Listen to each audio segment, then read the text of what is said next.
రాష్ట్ర committee member. నా పేరు అలివేలు. ముఖ్యంగా చూసినట్టయితే 2025 డిసెంబర్ 1 నాటికి రెండు రాష్ట్రాల్లో కూడా మద్యం షాపులను విపరీతంగా టెండర్ల ద్వారా పిలిచి ఒక బిజినెస్ వ్యాపారంగా చేసి నా ప్రభుత్వాలు కిరాణం షాపులో వస్తువులు ఎలా దొరుకుతున్నాయో మద్యం కూడా అలా సామాన్యమైపోయింది. ఇలాంటి వ్యవస్థను నిర్మిస్తున్న ప్రభుత్వాలు వీటి ఆదాయంతో ప్రజా సంక్షేమాలు పెట్టడం అనేది ఎంత మటుకు కరెక్ట్ అనేది మేము చైతన్య మహిళా సంఘం తరఫున ప్రశ్నిస్తున్నాం.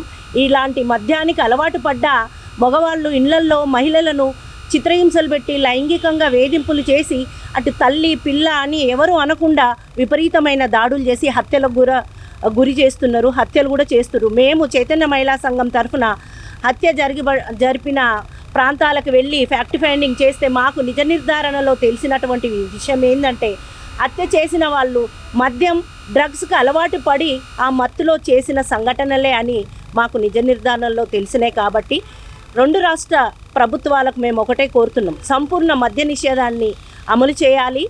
ఈ డ్రగ్స్ని మత్తు పదార్థాలను విచ్చలవిడిగా ఎక్కడంటే అక్కడ బిజినెస్గా చేస్తున్న ఈ వ్యవస్థను మొత్తం రూపుమాపాలి అనేదే చైతన్య మహిళా సంఘం ప్రధానంగా డిమాండ్ చేస్తున్నది. విజయవంతమైంది. 95లో వచ్చిన పరిచయాలతో మేము ఉద్యమంతో మమేకమయ్యి ఒక కోఆర్డినేషన్ చేసుకొని 95లో మేము ఏర్పడి పనిచేస్తున్నాము. అందులో భాగంగా లక్ష్మి మా కమిటీ సభ్యురాలు, ఆమె కర్నూలు జిల్లా బాధ్యురాలు కూడా. తాను అక్కడ మద్దూరు ఏరియాలో భూ పోరాటం చేస్తున్న మహిళల స్ఫూర్తితో తను సిఎంఎస్లోకి వచ్చింది తన సమస్య పరిష్కారం కొరకు.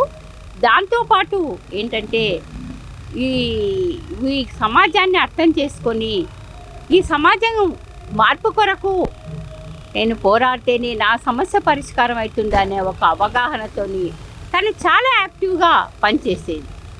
అంటే కార్యకర్తలను నిర్మాణంలో అయితేనేమి, తగ్గించగలగడంలో అయితేనేమి, తర్వాత ఏ విషయంలో అయినా తను చాలా యాక్టివ్గా ముందుకు ధైర్యంగా ఉండేది. దాన్ని భరించలేకే అప్పటి రాజ్యం తనను పొట్టనబెట్టుకుంది. మేము అప్పుడు ఈ హ్యూమన్ రైట్స్ కమిషన్ కూడా ఆమె చనిపోవడం దాని గురించి ఎంక్వైరీ చేయాలని మేము పిటిషన్ పెట్టాము.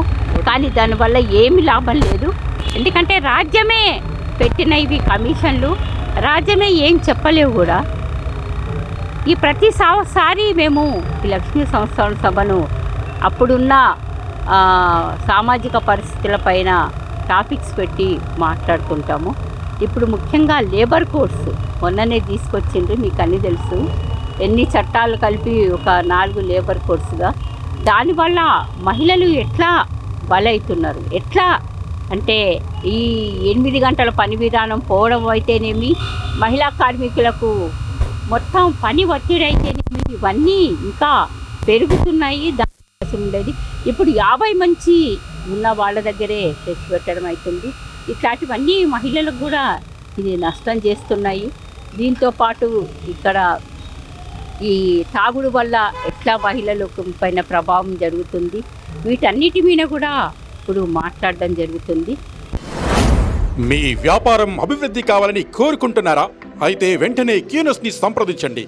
Schools, colleges, banks, shops, office promotions, land promotions, political promotions, restaurant promotions, hospital promotions, పుట్టినరోజు వేడుకలు, శుభకార్యాలు, వ్యాపారాలు ఏవైనా, సందర్భం ఏదైనా ఇప్పుడే క్యూనస్ ద్వారా తెలియజేయండి. మీ వ్యాపారాన్ని అభివృద్ధి చేసుకోండి.